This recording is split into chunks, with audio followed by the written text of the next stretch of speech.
our boss and the co-founder of the Investors Podcast, Sig Broderson, he always likes to remind us that it is not necessarily the best product that wins. And I think that's something we should keep in mind. We had a discussion like that when we explored Uber as well, and it might be the better product, but that does not stop thousands of taxi drivers and unions from protesting or putting pressure on politicians to make changes. And so this is the type of stuff that does matter in the real world and just can't be seen from modeling in a spreadsheet. And so this is the type of stuff that does matter in the real world, but just can't be seen from looking inside of a spreadsheet. But I think we have a pretty good understanding of Meli's ecosystem now. So if you had to sum up the flywheel, how exactly would you do that in maybe a few sentences? So at the center of the flywheel is basically this classic marketplace flywheel. So you got more buyers that attract more sellers, and more sellers attract more buyers. And that part is pretty straightforward. But Mercado Pago and Mercado Envios, they add a new layer to this. So for sellers, listing on Mercado Libre almost immediately leads to you using Mercado Pago as well for the payments part.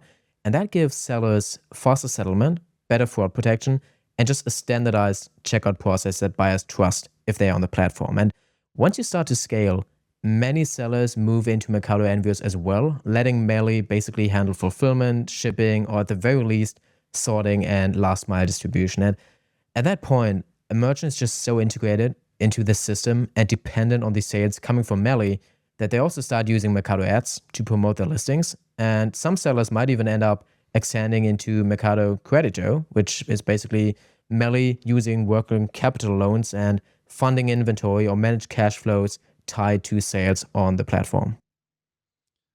As some of our listeners will know, I mean, there are very few business models that we get more excited about than advertising. So let's talk about that more.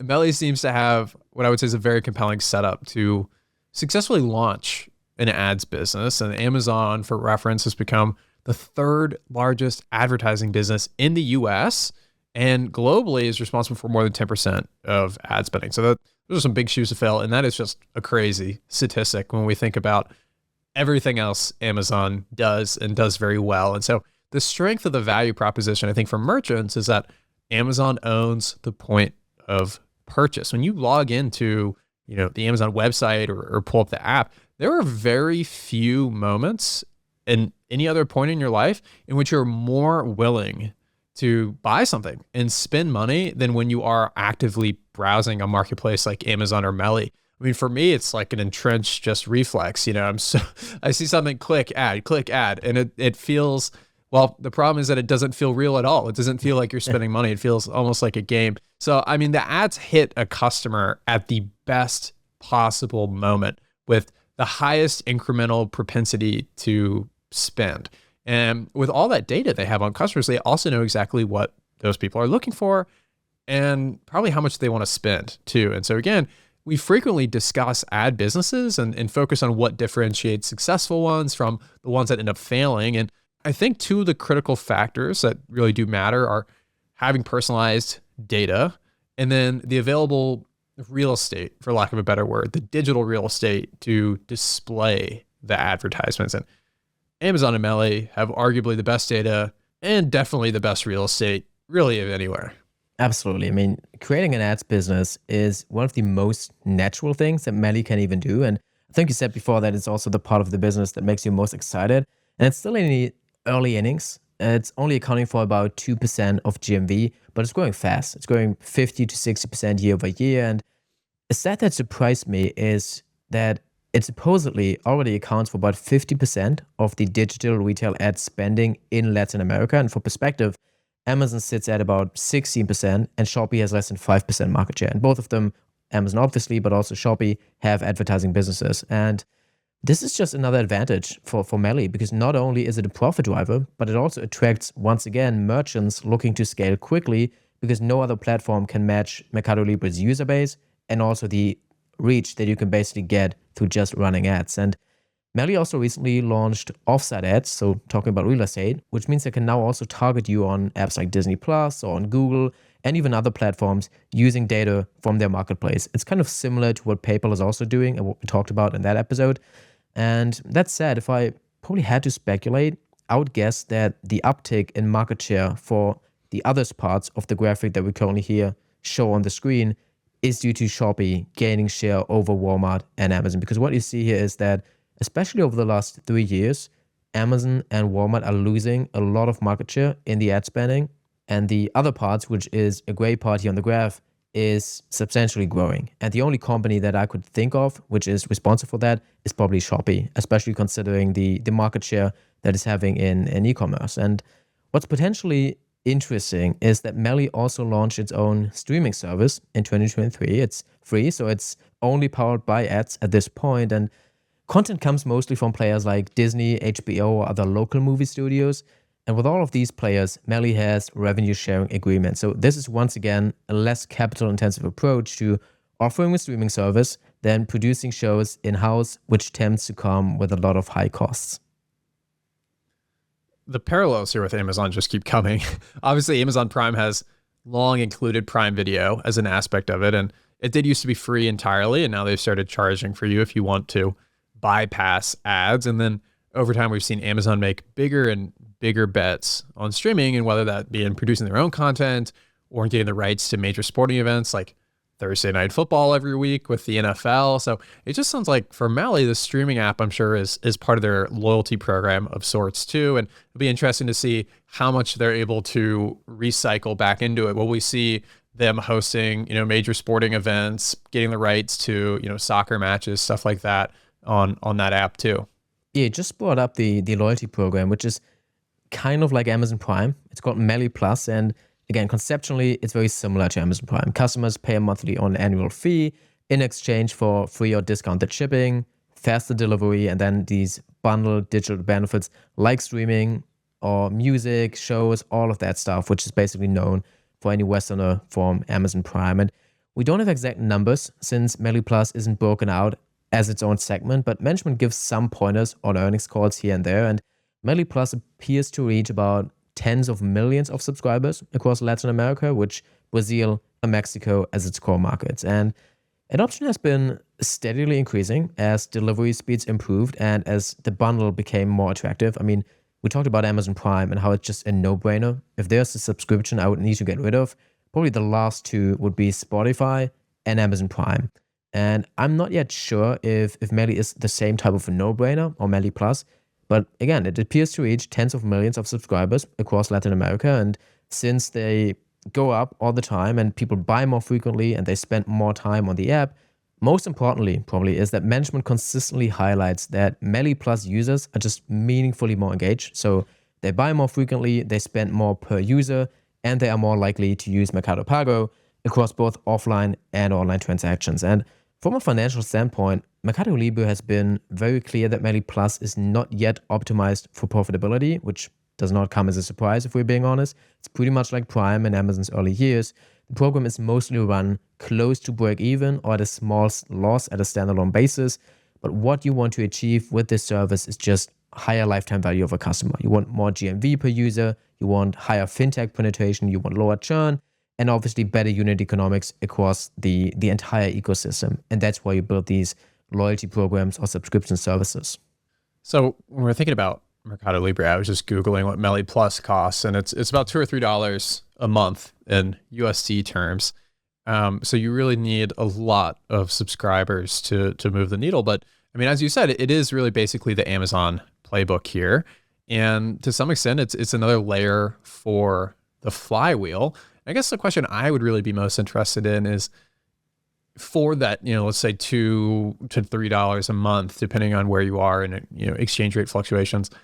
Do people feel like Meli Plus is a service they can't live without? I mean, I think there's probably 100 million people in the US that would say Amazon Prime is a subscription they're least likely to cancel out of everything, kind of like you said, Daniel. And so I just wonder if there's that same loyalty. I mean, with Coupang, we saw that with very much being true in South Korea, where the product just multiple times over completely pays for itself. And so people just almost can't fathom not being subscribed to it. So it's not as clear to me just because you're the one who's done the research on Mercado Libre of, whether there is that same sort of loyalty. But, maybe since we've been looking at this from the merchant's standpoint before a little bit, I mean, how about from the buyer's perspective? So, I mean, a customer uses Mercado Libre occasionally, maybe for a few specific purchases.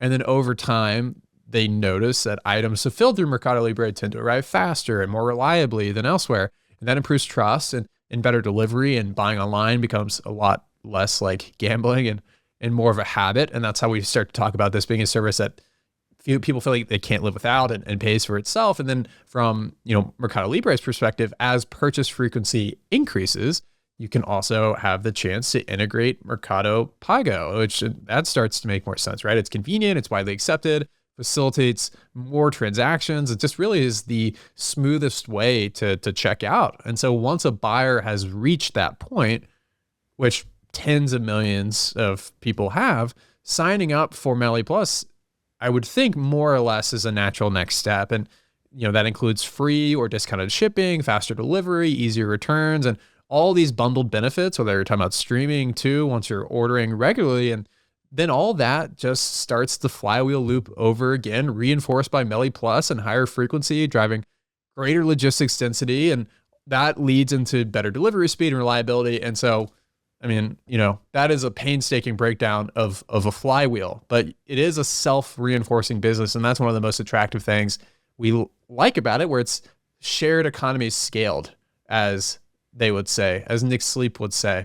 A lot of benefits are being recycled and reinvested back into consumer surplus. It's spinning. The flywheel is spinning. And I think that's what's so interesting about it. And you mentioned the pricing of Meli Plus. If you actually compare to the pricing of Amazon Prime in Latin America, you will see that Amazon Prime is a bit cheaper than Meli Plus. So seeing the growth compared from Meli Plus to Amazon Prime, despite being a bit more expensive than Amazon, just makes me think that it's the exact same no-brainer that Amazon Prime is too. And there's certainly signs that the e-commerce market in Latin America, and especially in Brazil, will get more competitive over time. And Shopee has done a great job in recent years, but in my mind, no one except Meli offers the full ecosystem where every part reinforces the other. And once again, going back to Meli Plus, that's why the flywheel is so strong, and why I think it's basically the same no-brainer as Amazon Prime is here, because they have the full ecosystem. They even have the payments part, which Amazon does not have, which is probably a huge thing. Because if I think about what I actually use Amazon Prime for, it's surprisingly not a lot of things. I maybe buy something on Amazon once or twice a month. I don't watch Amazon Prime Video a lot. So there are not many things that actually hold me in the ecosystem, and I still wouldn't give it up. So I'm pretty sure that Meli Plus is actually, even now, a huge value add to all the customers. But still, I'm sure Shopee has plans for a similar ecosystem, and Meli already has 40% market share, which is, especially in commerce, a huge help. That's close to 80 million users, and Mercado Pago has about 70 million users. So you tend to see that if you use Mercado Libre, you're also likely to use Mercado Pago, and that just makes it the biggest player in Argentina. It's the second biggest player in Mexico after Amazon, and in Chile, it's the biggest. And then once again in Brazil, it's the biggest as well. And on the fintech side, it's the biggest behind our portfolio company, Nubank. So it's just incredibly successful in all the markets that it operates. And Temu is a good example of why or where Mercado Libre's flywheel really shines. Temu is excellent at attracting these price-sensitive users and driving app engagement on price alone.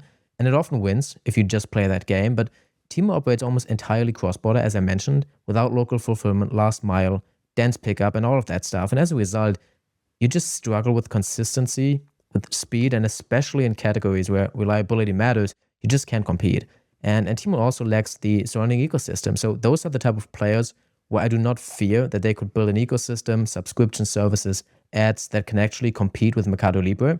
So I hear a lot of talk about Amazon being the biggest competitor. That might be true, especially on the higher quality front, but I don't see them growing. I see Shopee growing a lot, but then again, it will probably take a lot of time until you get the same ecosystem, and combined with the fact that local governments will probably favor the local champion, and you already have all that market share, I think it will be incredibly difficult to create the same flywheel and ecosystem as Meli has. And losing some customers here and there on pricing is probably not the biggest threat if you're operating in a market that's supposed to grow 10% a year for the next 10 years.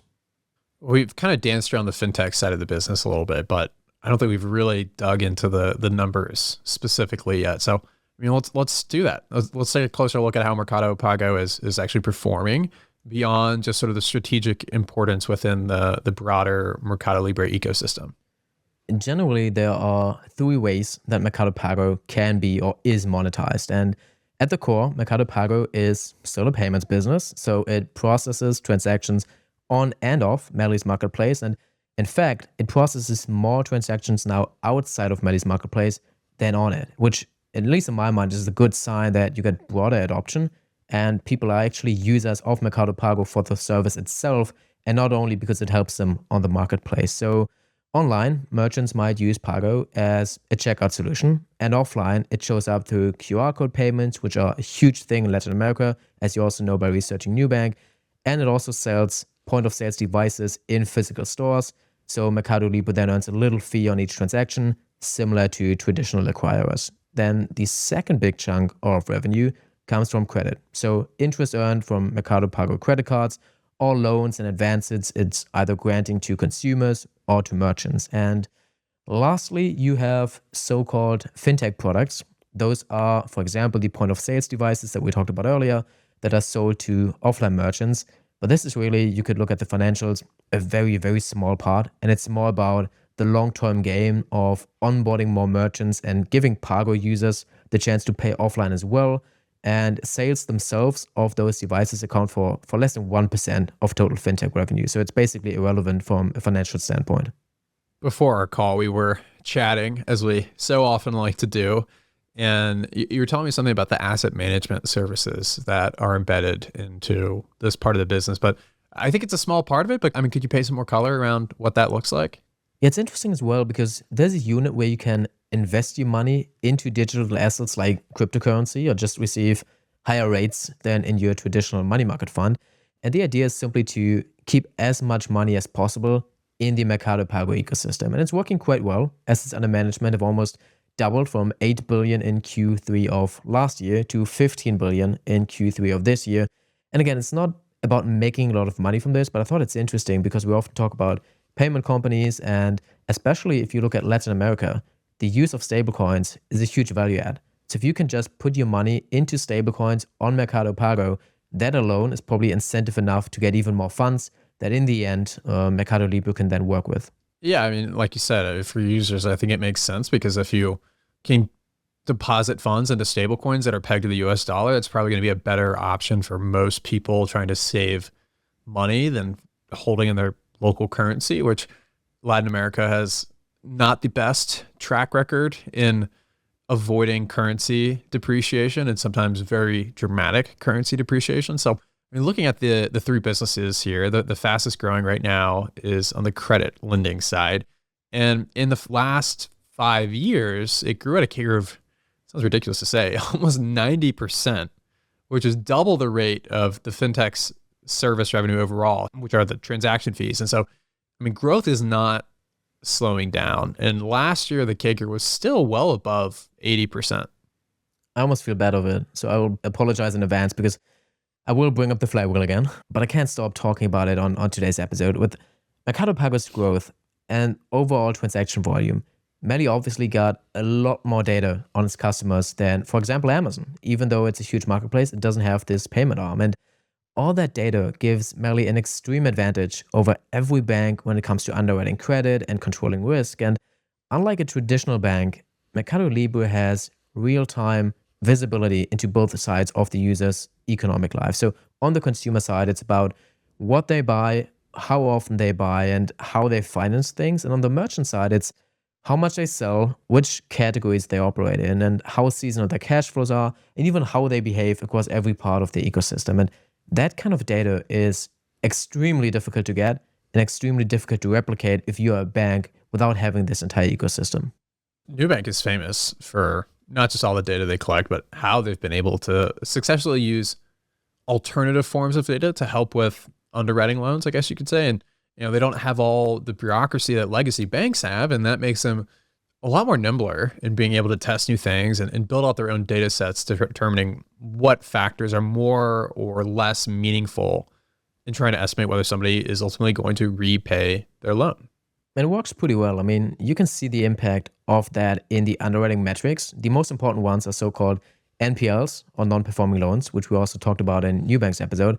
There are 2 points in the loan timeline that you usually check for, and those are loans that go delinquent after 15 days, and then loans that go delinquent after 90 days. So Nubank's NPLs are noticeably lower than Mercado Pago's, which simply means a smaller share of its borrowers end up missing payments. They sit at 4% for the 15-day bucket and about 7% for the 90-day bucket. Mercado Pago's NPL after 15 days is 7%, but after 90 days, it goes up to about 17.5%. The flip side, though, is that Mercado Pago earns a risk-adjusted margin of a little over 20%, which is roughly double the margin of Nubank. And that's after all the credit losses that you have encountered. So in other words, Mercado Pago takes on more risk, but it also gets paid significantly more for doing so. And importantly, both of them carry more reserves than needed to cover all the expected losses. So it's not like any of those two companies is gambling and just speculating on another bull market for the next 10 years. And still, this is probably the part of the business that would come under pressure if one of the major economies that Mercado Pago operates in were to experience a serious downturn. The first one that comes to your mind would obviously be Argentina.